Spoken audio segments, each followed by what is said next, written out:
Hi friends, welcome to my channel. This is Arjun. ಬನ್ನಿ ನಾಳೆ market ಯಾವಾಗ move ಆಗುತ್ತೆ ಅಂತ ಸೊ ಲೆಟ್ಸ್ ಡಿಸ್ಕಸ್.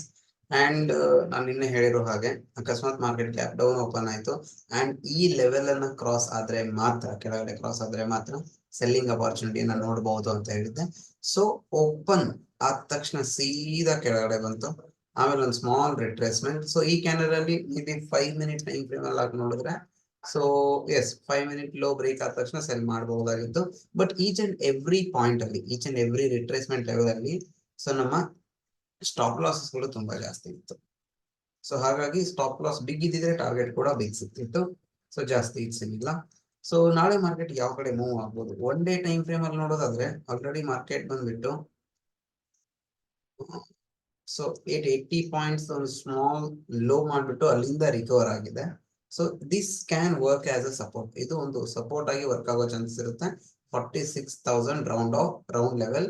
ಅದನ್ನ ಬಿಟ್ರೆ 46,500 ಪಾಯಿಂಟ್, 46,500 ಇದೆ, ಅದು ಒಂದು ಇಂಪಾರ್ಟೆಂಟ್ ಲೆವೆಲ್ ಆಗಿ ವರ್ಕ್ ಆಗೋ ಚಾನ್ಸಸ್ ಇರುತ್ತೆ.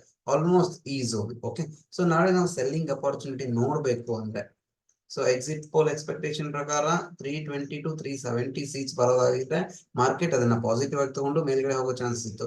But it is under performance ಅಂತಾನು ಹೇಳ್ಬಹುದು ನಾವು. ಯಾಕಂದ್ರೆ ಎಕ್ಸಿಟ್ ಪೋಲ್ ರಿಸಲ್ಟ್ ಪ್ರಕಾರ ಸೊ 320 to 370, ಬಟ್ ಬಂದಿತ್ತು ಅದಕ್ಕಿಂತ ಕಡಿಮೆ.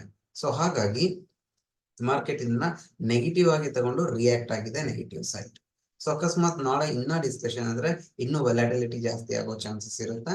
ಅಂಡ್ ಅಕಸ್ಮಾತ್ ಈ ಲೋ ಬ್ರೇಕ್ ಆದ್ರೆ ಓಕೆ, ಸೊ ಇಲ್ಲಿವರೆಗೂ ಬರೋ ಚಾನ್ಸಸ್. ಅಂಡ್ ಇವೊಂದು ಇಫ್ ನಾವು ಸೆಲ್ಲಿಂಗ್ ಅಪಾರ್ಚುನಿಟಿ ಇನ್ನೂ ಜಾಸ್ತಿ ಬೇಕಂದ್ರೆ ಸೊ ಈ ಲೋ, ಸೊ ಇವತ್ತಿನ ಡೇ ಲೋ ಬ್ರೇಕ್ ಆಗ್ಬೇಕು ಗ್ಯಾಪ್ ಡೌನ್ ಓಪನ್ ಆಗಿ. ಸೊ ಬೈಯಿಂಗ್ ಅಪಾರ್ಚುನಿಟಿ ನೋಡ್ಬೇಕು ಅಂದ್ರೆ ಸೊ ಐವಿ ಆಲ್ರೆಡಿ ಇನ್ಕ್ರೀಸ್ ಆಗಿದೆ. ಸೊ ಬೈಯಿಂಗ್ ಅಪಾರ್ಚುನಿಟಿ ನೋಡ್ಬೇಕಂದ್ರೆ ಈ ಝೋನ್ ಅಲ್ಲಿ ಮಾರ್ಕೆಟ್ ಓಪನ್ ಆಗ್ಬೇಕು. ಓಪನ್ ಆಗಿ ಸ್ವಲ್ಪ ಸೈಡ್ ವೇಸ್ ಆಗ್ಬೇಕು. ಫಸ್ಟ್ ಹಾಫ್ ಅಲ್ಲಿ ಸ್ವಲ್ಪ ಸೈಡ್ ವೇಸ್ ಆದ್ರೆ ಸೆಕೆಂಡ್ ಹಾಫ್ ಅಲ್ಲಿ ಈ ಲೆವೆಲ್ ಅನ್ನ ಬ್ರೇಕ್ ಮಾಡಿದ್ರೆ ವಿಚ್ ಲೆವೆಲ್ 48,120, 48,100 ಲೆವೆಲ್ ಅನ್ನ ಬ್ರೇಕ್ ಆದ್ರೆ easily we can target to another swing.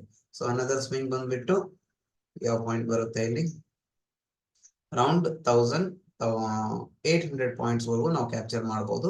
But ಈ ಲೆವೆಲ್ ನ ಅರೌಂಡ್ 150 to 200 ಇವಾಗಿನ ಲೆವೆಲ್ ಪ್ರಕಾರ ನೋಡೋದಾದ್ರೆ 150 to 200 ಪಾಯಿಂಟ್ ಗಳನ್ನ ಸ್ಟಾಪ್ ಲಾಸ್ ಇಡ್ಲೇಬೇಕಾಗತ್ತೆ ನಾವು. ಸೊ ಅದರ ಪ್ರಕಾರನೇ ರಿಸ್ಕ್ ಟು ರಿವಾರ್ಡ್ ರೇಷಿಯೋ 1:2 ಅಥವಾ 1:3 ನಾವು ಸೆಟ್ ಮಾಡ್ಬೇಕಾಗತ್ತೆ. ಸೊ ನಿಫ್ಟಿ 50 ನೋಡೋದಾದ್ರೆ completely it is a option cell ಅಷ್ಟೇ. ಓಕೆ, ನಾಳೆ ಆಗ್ಬೋದು. ಯಾಕಂದ್ರೆ ಇಲ್ಲಿಗೆ ಅಂಡ್ ಈ ಸ್ವಿಂಗಿಗೆ ಕಂಪ್ಲೀಟ್ಲಿ ಆಪ್ಷನ್ ಸೆಲ್ ಮಾಡಿ ಕೊಡೋ ಅವಕಾಶ ಇದೆ. ಸೊ ಫ್ಲಾಟ್ ಓಪನ್ ಆಗ್ಬೇಕು, ಹೈ ಬ್ರೇಕ್ ಆದ್ರೆ ಇಲ್ಲಿಗೆ ಒಂದು ರೆಸಿಸ್ಟೆನ್ಸ್ ಇದೆ ಅಂಡ್ ಲೋ ಬ್ರೇಕ್ ಆದ್ರೆ ಇಲ್ಲಿಗೆ ಒಂದು ರೆಸಿಸ್ಟೆನ್ಸ್ ಇದೆ. ಯಾಕಂದ್ರೆ ಕನ್ಸಿಕ್ಯೂಟಿವ್ಲಿ ಶಾರ್ಪ್ ಆಗಿ ಮಾರ್ಕೆಟ್ ಕೆಳಗಡೆ ಬಿದ್ದಿದೆ. ಯಾವ ಪಾಯಿಂಟ್ ಇಂದ ಶಾರ್ಪ್ ಆಗಿ ಬಿದ್ದಿರುತ್ತೋ ಅದೇ ಪಾಯಿಂಟ್ ರೆಸಿಸ್ಟೆನ್ಸ್, ಯಾವ ಪಾಯಿಂಟ್ ಇಂದ ಶಾರ್ಪ್ ಆಗಿ ಮೇಲ್ ಹೋಗಿರುತ್ತೆ ಅದೇ ಪಾಯಿಂಟ್ ಸಪೋರ್ಟ್ ಆಗಬೇಕಾಗೋ ಚಾನ್ಸಸ್. ಸೊ ಈ ಲೆವೆಲ್ ಅನ್ನ ಬ್ರೇಕ್ ಆದ್ರೆ ಸ್ಲೋ ಅಂಡ್ ಸ್ಟಡಿಲಿ ಇದು ಮೇಲೆ ಹೋಗ್ಬೋದು. ಈ ಲೆವೆಲ್ ಅನ್ನ ಬ್ರೇಕ್ ಆದ್ರೆ ಸ್ಲೋ ಅಂಡ್ ಸ್ಟಡಿಲಿ ಇದು ಕೆಳಗಡೆ ಬರ್ಬೋದು. ಬಟ್ ಅಕಸ್ಮಾತ್ ಗ್ಯಾಪ್ ಅಪ್ ಅಥವಾ ಗ್ಯಾಪ್ ಡೌನ್ ಆದ್ರೆ, ಸೊ ಗ್ಯಾಪ್ ಅಪ್ ಆದ್ರೆ ಸೊ ಸ್ವಲ್ಪ ಪ್ರಾಫಿಟ್ ಬುಕಿಂಗ್ ಆಗಿ ಈ ರೀತಿ ವಿ ಶೇಪ್, ಅಥವಾ ಗ್ಯಾಪ್ ಡೌನ್ ಆದ್ರೆ ಅಗೇನ್ ಸೀದಾ ಬ್ರೇಕ್ ಆಗ್ಬಹುದು, ಅಥವಾ ಇಲ್ಲೊಂದು ಸಪೋರ್ಟ್ ಲೆವೆಲ್ ಆಗಿ ಯೂಸ್ ಮಾಡಬಹುದು. So bank Nifty and Nifty ಎರಡರ ಮೇಲೂ ಡಿಪೆಂಡ್ ಇರುತ್ತೆ, ಇಂಟರ್ ಕನೆಕ್ಟೆಡ್.